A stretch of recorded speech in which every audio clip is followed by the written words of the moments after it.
Assalamualaikum warahmatullahi wabarakatuh. Pemirsa dimanapun saja Anda berada, selamat berjumpa kembali dengan channel YouTube Insan Dongeng. Pada malam ini saya Bang Elgi akan melanjutkan dongeng klasik Layar Terkembang bagian ke-8. Selamat mendengarkan. Dari tanah naik menjalar batang bougainville yang rimbun sedang berbunga, lembayung merah yang mesra yang amat permai rupanya terbayang pada cat rumah yang putih bersih itu. Di halaman rumah yang tiada berapa besarnya itu amat banyak tumbuh palem dan bunga sesak-sesak, oleh karena rupanya penghuni rumah yang rajin itu hendak memakai tiap-tiap telempap tanah untuk memuaskan kesukaannya akan bunga dan tumbuh-tumbuhan. Orang sekaliannya itu, pemandangan dari jalan ke beranda rumah itu terpecah-pecah tiada nyata. Perlahan-lahan Yusuf masuk ke pekarangan melalui jalan kecil yang berbatu-batu, kiri kanan diapit oleh batang kecil-kecil berdaun merah dan hijau. Sampai di tangga ia berhenti sejurus melihat-lihat. Dari dalam tak kedengaran suatu suara jua pun, seolah-olah rumah itu tidak didiami orang. Maka berserulah ia agak kuat, "Sepada, sepada, sepada." Suaranya hilang lenyap masuk ke dalam. Tiada berjawab beberapa lamanya. Lalu ia berseru sekali lagi, lebih kuat dan tegas. Dari dalam suara halus menyahut, "Ya." Dan tak berapa lama antaranya keluar dari pintu yang terbuka itu seorang perawan memakai kebaya pual kuning muda berbunga coklat. Rupanya telah siap hendak berjalan. Setelah ia menganggukkan kepalanya sambil bergumam beberapa perkataan yang tak nyata kedengaran, tetapi yang terang maksudnya hendak memberi tabik, bertanyalah Yusuf, "Ses, bolehkah saya bertanya, di sinikah tinggal Ses Maria?" "Iya, betul di sini," jawab perawan itu.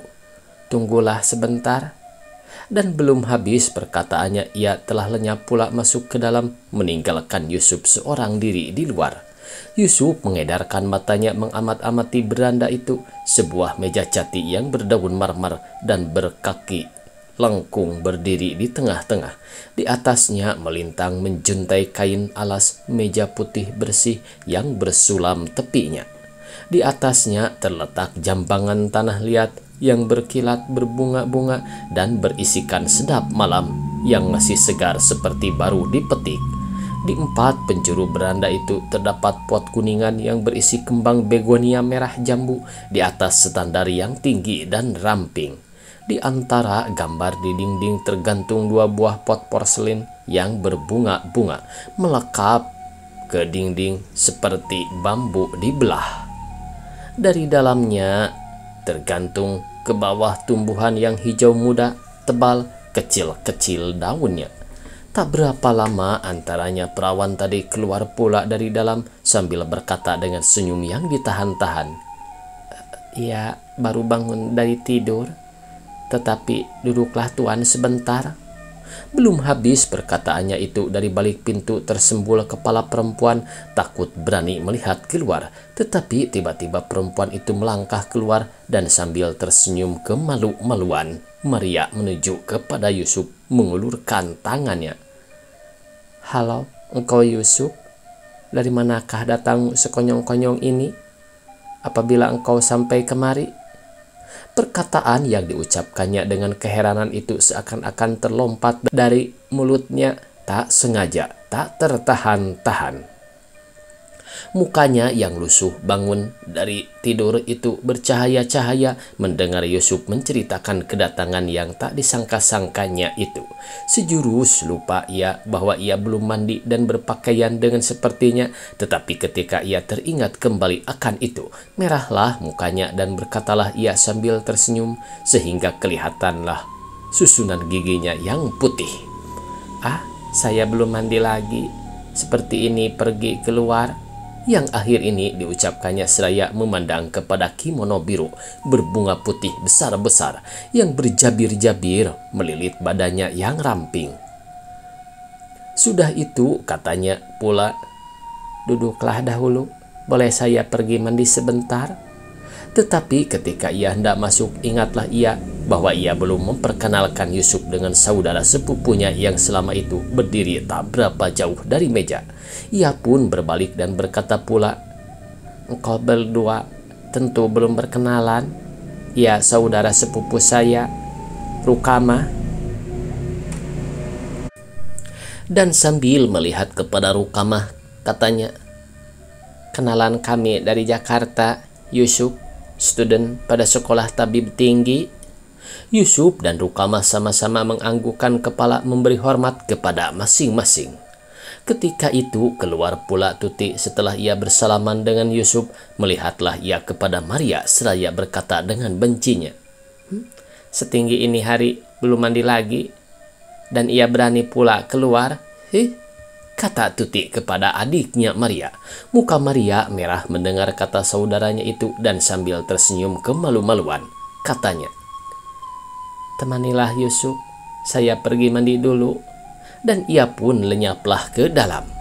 Rukama minta maaf kepada Yusuf karena ia harus pergi ke kantor. Setelah Rukamah turun, duduklah Tuti di atas kursi berhadapan dengan anak muda itu. Hatinya masih kesal memikirkan Maria, dan sebagai melepaskan kesal hatinya itu, berkatalah ia membuka bicara dengan Yusuf, "Saya benci benar kepada perempuan yang bangun tinggi hari." Dalam libur, apa salahnya?" kata Yusuf kepada Tuti. "Apa salahnya? Salah, benar, tidak. Tetapi siapa saja akan mengatakan bahwa bangun dan menyelesaikan diri pagi-pagi lebih baik?" "Tentu, tetapi sekali-kali apa salahnya jika kita melanggar kebiasaan itu?" kata Yusuf kepada Tuti. "Saya juga sebenarnya tiada menyalahkan orang yang sekali-kali bangun tinggi hari. Tetapi yang sebenarnya menggusarkan saya melihat orang bangun tinggi hari itu ialah oleh karena hal itu menunjukkan sesuatu yang tidak baik. Bangsa kita yang bersahaja di desa-desa, yang tidak pernah masuk sekolah, boleh dikatakan tidak pernah bangun tinggi hari. Apalagi perawan-perawannya. Bangun tinggi hari itu kelihatan kepada saya sebagai sesuatu penyakit kaum yang sudah sekolah. Jadi kaum yang sudah insaf namanya. Daripada didikan dan pergaulan dengan barat itu, diambilnya saja yang enaknya. Bangun tinggi hari, sore tidur lagi, senja-senja minum teh di hadapan rumah, dan melancong-lancong mengambil udara. Mereka yang demikian menyebutkan dirinya modern. Tetapi semangat modern yang sebenarnya, semangat yang menyebabkan orang barat dapat menjadi mulia, tiada diketahui mereka sedikit jua pun. Sifat teliti, kekerasan hati, ketajaman otak, kegembiraan bekerja yang sangat mengagumkan kita pada orang barat, sekaliannya itu tidak sedikit jua pun diambilnya. Kelebihan orang barat bagi mereka serupa itu ialah keindahan pakaian, rapi dan mahalnya perabot rumah, bibir dan kuku yang bercat, dan sepanjang hari berkeliaran naik auto. Yusuf tersenyum melihat kepada Tuti yang terus sekali gembira berbicara seperti di rapat-rapat. Ketika Tuti berhenti sebentar, berkatalah ia, "Kalau itu maksudmu, saya setuju. Tetapi tentulah contoh bangun tinggi hari itu terlampau tiada berarti. Di bahagian yang besar-besar, saya pun merasa seperti yang engkau ucapkan itu. Orang lebih mudah meniru dan meneladan yang mudah dan senang dari yang sukar dan meminta tenaga. Lebih mudah mempunyai auto dan radio di rumah daripada membanting tulang, mempelajari sesuatu pasal dengan teliti, atau mengerjakan sesuatu pekerjaan yang besar seperti dilangsungkan orang barat. Kaum terpelajar kita sama sekolahnya, sama gelarnya, sama rupa rumah dan merek autonya dengan kaum terpelajar barat. Ilmu kesungguh-sungguhannya mengejar cita-cita.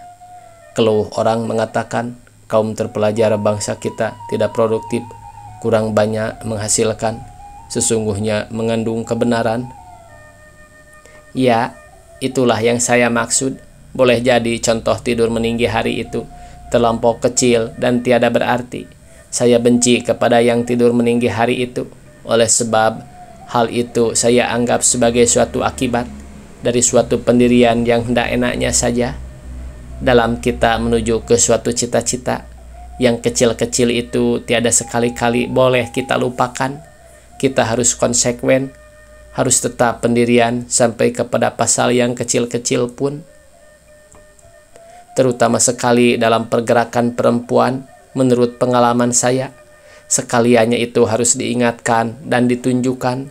Segala orang mau menyebutkan dirinya modern, segala orang hendak pergi ke rapat, tetapi rapat itu bagi kebanyakan orang menjadi tempat mempertontonkan pakaian, menjadi mode show. Dapat dihitung jumlahnya orang yang menjadi anggota sesuatu perkumpulan karena sesungguh-sungguhnya oleh keinsafan hati. Saya mengerti yang kau maksud, kata Yusuf menyela. Keadaan seperti engkau tunjukkan itu bukan hanya terdapat di kalangan perempuan, tetapi tidak bedanya di kalangan laki-laki. Tetapi janganlah kita menyangka bahwa kita akan dapat melenyapkannya sama sekali. Sama sekali tentu tidak, sambut Tuti dengan tetap. Tetapi kewajiban kita ialah menambah sebanyak-banyaknya mereka yang insaf itu. Kita harus menginsafkan mereka akan perbedaan antara isi yang sebenarnya dengan kulit. Untuk itu kita harus menggambarkan dengan senyata-nyata di mana batas isi dengan kulit, di mana batas hakikat dengan rupa semata-mata. Kita harus berjuang melawan sifat pemudah yang terdapat pada bangsa kita, di mana kita melihat orang memuja kulit, orang memuja rupa, dan melupakan isi dan hakikat. Di situ kita harus memukulkan cambuk kita dalam putri sedar. Mereka yang serupa itu tidak saya kasihani. Biarlah mereka keluar daripada membanyak-banyakan anggota yang tak ada gunanya. Biarlah mereka berkumpul dalam perkumpulan tenis, perkumpulan untuk pertemuan makan-makan, dan piknik-piknik. Oh ya, contoh yang menyolok mata bagaimana mereka serupa itu menganggap arti perkataan modern. Cobalah engkau berjalan-jalan pagi-pagi di lapangan tenis, dan bahagian-bahagian yang banyak didiami oleh kaum bangsa terpelajar bangsa kita. Engkau akan melihat bagaimana ibu-ibu yang modern itu asyik mengejar bola di atas taris. Di rumah, babu menjaga anak dan memasak nasi, kata Yusuf kepada Tuti. Saya seia dengan engkau bahwa kita harus memisahkan kebaratan yang menjelma dalam kebiasaan menonton bioskop, bermain tenis, kegilaan akan pakaian, dan perabot rumah yang indah-indah, dengan semangat barat yang pokok bangsa barat membangunkan kerajaan yang membelit dunia, yang menyebabkan barat dapat menguasai alam, terbang di udara, dan menyelam di laut. Tetapi dalam pada itu kita harus insaf bahwa kedua-duanya itu pada hakikatnya aliran dari jiwa yang satu. Jiwa manusia bukan semata-mata terjadi dari otak yang tajam, yang tiada lain kerjanya daripada menimbang baik dan buruk. Manusia tidak dapat hidup semata-mata daripada yang baik menurut ukuran faedah dan gunanya. Ah, Yusuf, bagaimana logikamu ini? Kalau hendak dipertahankan semuanya baik, pencuri pun boleh kita katakan ada faedahnya dalam masyarakat, sebab mereka menjaga supaya manusia jangan lengah. Tetapi kita sebagai golongan mereka yang insaf menunjukkan jalan yang baru, tidak boleh sanksi-sanksi. Kita harus menyatakan sesuatu senyata-nyatanya. Sesuatu yang baik hanya mungkin baik, sesuatu yang jelek hanya mungkin jelek. Kalau kita sanksi sendiri akan apa yang kita ucapkan, bagaimanakah kita akan menunjukkan jalan kepada orang banyak? Di antara mereka dengan asyik bertukar pikiran itu keluarlah Maria dari dalam, berpakaian kebaya merah berbunga putih-putih. Mukanya yang tipis berbedak itu berseri-seri, bibirnya basah kemerah-merahan. Sedangkan matanya yang jelita itu semata-mata membayangkan kegirangan hatinya. Lain benar halnya dengan Tuti yang amat bersahaja rupanya dengan kebayanya yang putih dan mukanya yang tenang dan tetap. Melihat adiknya selekas itu sudah mandi dan bertukar pakaian, terkeluar dari mulut Tuti dengan tiada sengaja. Lekas benar engkau mandi dan berdandan sekali ini. Mendengar kata Tuti itu, memerah muka Maria selaku seseorang yang tertangkap waktu mengerjakan sesuatu perbuatan yang disembunyikannya kepada orang banyak. "Ah, biasa saja," katanya dengan suara selaku tidak peduli, seraya mencapai ke belakang kuduknya, mengambil anyaman rambutnya dan memain-mainkannya dengan jarinya di atas pangkuannya. Tetapi bagi Yusuf tiada luput getar dalam suara Maria yang kentara dibiasa-biasakannya itu. Perasaan bahagia yang tiada terkatakan mengalir di seluruh badannya yang remaja. Sebentar Tuti masih duduk bersama-sama dengan mereka itu, maka ia minta diri kepada Yusuf untuk menyudahkan pekerjaannya yang masih bertimbun-timbun. Kepadanya terserah menulis laporan kongres yang harus diterbitkan dalam 15 hari ini. Demikian tinggallah Maria dengan Yusuf bercakap-cakap di luar. Setelah Tuti masuk ke dalam, terasa sekali kepada Yusuf perubahan percakapan dengan Tuti. Percakapan yang sebiasa-biasanya menjadi pertukaran pikiran, menjadi persoalan alasan beradu dengan alasan. Ia mengeluarkan pendiriannya. Ia menyerang mereka yang tiada seia dengan dia. Perkataannya terpilih, susunan kalimatnya tegas dan kukuh, suaranya tetap dan pasti serta penuh kepercayaan. Sebagai seorang yang gembira hidup dalam perkumpulan, sebagai pemuka pergerakan pemuda, percakapan yang demikian menghidupkan semangatnya, menyegarkan pikiran dan hatinya. Nikmat ia mendengar perempuan yang luar biasa itu memberikan teorinya, menggambarkan cita-citanya yang lahir dari hati kecilnya. Tuti baginya sesungguhnya perempuan yang luar biasa, tetap pendiriannya dalam segala hal. Tetapi percakapan dengan Maria sebaliknya, baginya tak ada suatu soal jua pun. Ia melompat dari suatu pasal ke suatu pasal, dari perjalanannya dengan Rukamah kepada bagaimana ia menempuh ujiannya. Ia bertanya apa kerja Yusuf dalam libur, bagaimana orang tuanya. Ia menceritakan maksudnya akan menjadi guru masuk petang CAS. Suaranya bukan sekali-sekali suara Tuti yang tetap dan tegas, duduknya tiada senang diam, tetapi senantiasa bergerak. Sebentar-sebentar ia tersenyum dan tergelak. Ada Yusuf membawa percakapan kepada soal pergerakan perempuan, kepada kongres perempuan di Salak, tetapi percakapan itu tiada hendak lancar.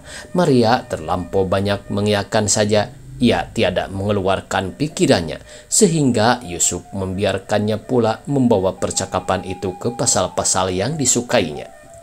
Tetapi meskipun demikian, tiada kurang nikmatnya ia bercakap-cakap dengan Maria. Suara gadis itu yang mesra, matanya yang memandang menyinarkan kekaguman yang timbul sendirinya, selaku mengikatnya dalam simpulan gaib yang nikmat.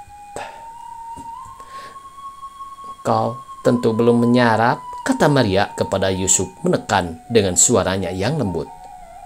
"Sudah di hotel tadi, minum kopi dan makan roti sepotong," sahut Yusuf.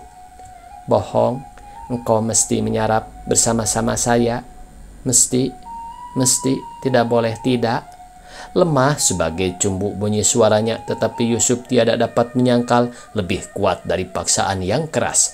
Habis perkataannya itu, dengan tiada menanti jawab lagi, Maria telah berdiri dan masuk ke dalam. Bersambung. Billahi taufiq wal hidayah. Wassalamualaikum warahmatullahi wabarakatuh.